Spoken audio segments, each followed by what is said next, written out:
ভিন রাজ্যে বাংলার পরিযায়ীকে হত্যার অভিযোগ আর তার জেরেই উত্তাল মুর্শিদাবাদের বেলডাঙ্গা। বিক্ষোভ, অবরোধ, অশান্তি, গরম বাংলার রাজনীতি। সংখ্যালঘুদের ক্ষোভটা স্বাভাবিক, আমিও ওর জন্য ক্ষুব্ধ। তাদের একতরফা বাদ দিতে পারেন না, যেটা দিয়েছে প্রতিদিন চেঞ্জ করে করে হোয়াটসঅ্যাপে আর ডিরেকশন দিয়ে প্রতিদিন এই 2 মাসে 200 বার নোটিশ এসছে। পরিযায়ী শ্রমিকদের উপর যে অত্যাচার হচ্ছে আমরা অলরেডি টেক আপ করেছি এবং আমরা কেসও করেছি, আমরা পরিবারগুলোকে সাহায্য করছি। আপনারা শান্ত থাকুন, ধৈর্য ধরুন। হিয়ারিং এ ডাকবে বা নাম বাদ দেবে, তারা দয়া করে ফর্ম জমা দিন। বেলডাঙ্গা আপনারা জানেন কাদের কাদের প্ররোচনা আছে। এরা ইচ্ছা করে বাংলায় দাঙ্গা লাগানোর চেষ্টা করছে, বিজেপির প্ল্যান এটা, এবং এর পেছনে গভর্নমেন্ট অফ ইন্ডিয়ার এজেন্সি আছে। আমি এটাকে নিন্দা করি। নিজেরা ভোটে পারবে না তাই ভোট পাকাচ্ছে। একজন মুখ্যমন্ত্রী কেন্দ্রীয় সংস্থার নাম নিচ্ছেন এভাবে, মুখ্যমন্ত্রীর কাছে তথ্য প্রমাণ থাকলে আমরা চ্যালেঞ্জ করছি সেই তথ্য প্রমাণ দিন। আমরা চাইছি তদন্ত হোক, কারণ কোনো মৃত্যুই আমাদের জন্য অনভিপ্রেত। মুর্শিদাবাদের বেলডাঙ্গার বাসিন্দা, ফেরিওয়ালার কাজ করতেন ঝাড়খণ্ডে। অভিযোগ, বাংলা বলায় বাংলাদেশি বলে দাগিয়ে দেওয়ার চেষ্টা করা হয় তাকে। এর জেরেই খুন করে ঝুলিয়ে দেওয়ার অভিযোগ। এই ঘটনায় উত্তাল বেলডাঙ্গা।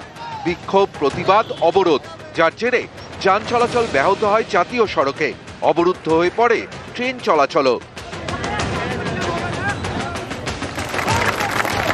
বেলডাঙ্গার অশান্তিতে গরম বঙ্গ রাজনীতি।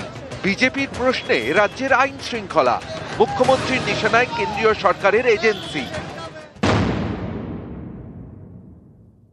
বেলডাঙ্গা আপনারা জানেন কাদের কাদের প্ররোচনা আছে। এরা ইচ্ছা করে বাংলায় দাঙ্গা লাগানোর চেষ্টা করছে, বিজেপির প্ল্যান এটা, এবং এর পেছনে গভর্নমেন্ট অফ ইন্ডিয়ার এজেন্সি আছে। আমি এটাকে নিন্দা করি। নিজেরা ভোটে পারবে না তাই ভোট পাকাচ্ছে।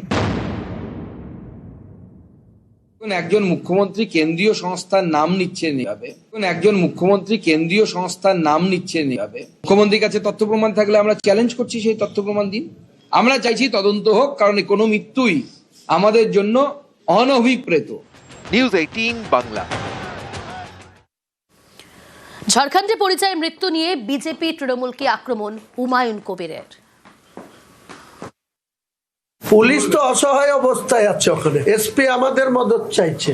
উড়িষ্যা, এই ঝাড়গ্রাম, বিহার, ইউপি, কত মানুষ এখানে কর্মসূত্রে আছে। কোনো কারো তো অসুবিধা হয় না। ধৈর্য ত্রুটি ঘটলে আগামী দিনে কি হতে যাবে তার দায়িত্ব আমরা নেব না, রাজ্য প্রশাসন নেবে। মানুষের ক্ষোভ কিন্তু স্বাভাবিকভাবেই বেড়েই চলেছে। এটা বিজেপি তো এই ভোটের মুখে চাইছে এখানে দাঙ্গা হোক এবং রাষ্ট্রপতি শাসনের মতো পরিস্থিতি হোক, এটা তো বিজেপি চাইছে। আমাদের রাজ্যের সরকার, পাশের সরকার ঝাড়খণ্ডে হেমন্ত শর্মা, তার সঙ্গে তো এনাদের ভালো রিলেশন। তাহলে তাদের রাজ্য গিয়ে কেন বেলডাঙ্গার লোক এইভাবে খুন হতে হয়? ঝাড়খণ্ডে বাংলা শ্রমিককে খুন, বেলডাঙ্গার যুবকের ঝুলন্ত দেহ উদ্ধার। ঝাড়খণ্ডের মুখ্যমন্ত্রীর সঙ্গে কথা অভিষেকের। দোষীদের বিরুদ্ধে পদক্ষেপের আবেদন। মুখ্যমন্ত্রী হেমন্ত সোরেনকে আবেদন অভিষেক বন্দ্যোপাধ্যায়।